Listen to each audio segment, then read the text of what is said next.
Bonjour, je suis marié et heureux en couple depuis plus de 15 ans. J'ai eu 2 grandes filles avec ma femme, pourtant il m'est impossible de ne pas regarder à l'extérieur. Il m'arrive même de draguer carrément des femmes seules que je croise. Suis-je normal? J'ai l'impression d'être totalement obsédé. Bonjour à toi. Tu es bien sûr Harmonie Décor, la chaîne dédiée à l'entente du couple, à la sexualité, au désir, etc. Je t'invite, si ce n'est pas déjà fait, à t'abonner à la chaîne, à mettre un petit pouce bleu pour indiquer que tu apprécies le contenu, et si tu souhaites recevoir gratuitement des compléments, des sujets de fond traités tous les vendredis, de t'abonner à la newsletter en cliquant sur le lien en description, ou en te rendant sur harmoniedécor.fr. Mais revenons à la question de François, que je remercie vivement. Pour résumer, François se demande si le fait d'avoir des pulsions, allant jusqu'à entreprendre des femmes, est normal, alors qu'il est pourtant marié et heureux en ménage depuis 15 ans. Je pense, François, qu'il y a 2 aspects différents à prendre en compte dans ta problématique. La première est de l'ordre de l'estime personnelle. La seconde est liée à l'usure du temps, et je te proposerai une méthode pour briser la routine qui ronge les relations. Mais revenons sur le problème d'estime de soi. Chaque être humain a besoin en permanence de se rassurer. Nous le faisons tous dans la vie.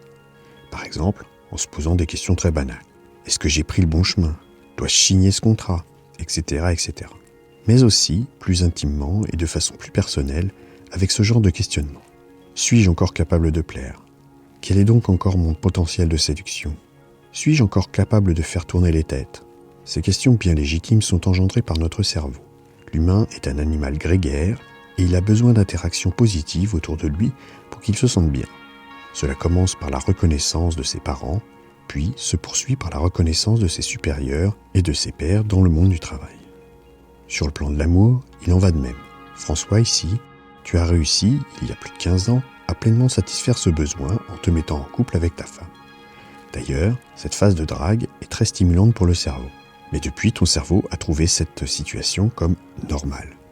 Tu as donc besoin de nouveau d'être rassuré sur ton potentiel de séduction. Ensuite, il faut comprendre que le temps use toutes les relations si l'on y prend garde. Il est donc primordial de dynamiser le couple en évitant de tomber dans les écueils de l'habitude et de la routine. Ici, en 15 ans, ton couple a eu le temps, surtout avec des enfants, de rentrer dans des habitudes mortifères. Surtout si tu n'as rien fait pour ajouter du renouveau dans ton couple. Tu as donc juste tendance à vouloir te rassurer en voulant mesurer ton potentiel de séduction. Cependant, ce petit jeu s'avère très dangereux pour le couple. Personne n'est à l'abri de succomber à une nouvelle rencontre. Pourtant, François, il est important de prendre en considération ta situation actuelle. Tu as réussi à construire un couple solide, 15 ans de vie commune, c'est une belle réussite. Tu as 2 grands enfants qui sont sûrement ta fierté et comme tu le dis, tu es heureux dans ton couple. Je te suggère donc, au lieu de tenter de draguer à l'extérieur, de continuer cette drague qui semble importante pour toi, mais envers ta femme.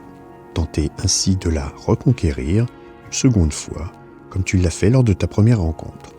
Essayez de nouvelles expériences ensemble, lui préparer des surprises pour remonter le quotidien.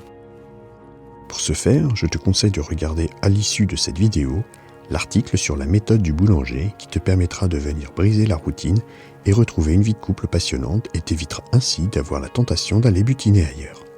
Le lien est en description. Merci d'avoir écouté cette vidéo. Pour aller un peu plus loin et rejoindre le cercle des fins connaisseurs pour une sexualité épanouie, je te conseille de t'abonner à la newsletter. Tu retrouveras l'article complet, il te donnera plus de conseils et des astuces. Abonne-toi à la chaîne, active le petit pouce bleu, éventuellement ajoute un commentaire et à bientôt.